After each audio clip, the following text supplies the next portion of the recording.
Hi, good morning. My name is George Davies, the proud owner of George Davies Turf and Stone.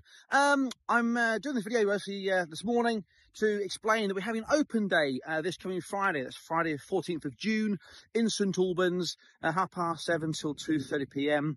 And the whole point of that open day is basically to invite you down for some bacon rolls, some burgers, come and meet the team.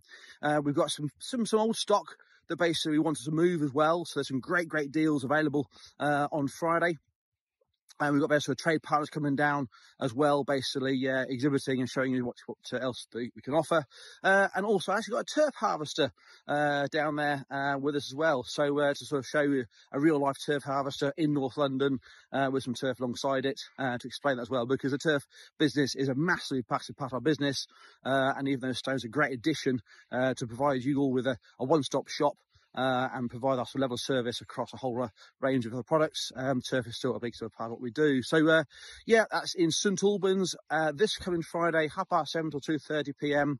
At AL2 1 Delta Lima, and that's behind Loaf next to Domino's Pizza, end of the A414. Look forward to seeing you as possible on Friday, and have a good day. Cheers, bye bye.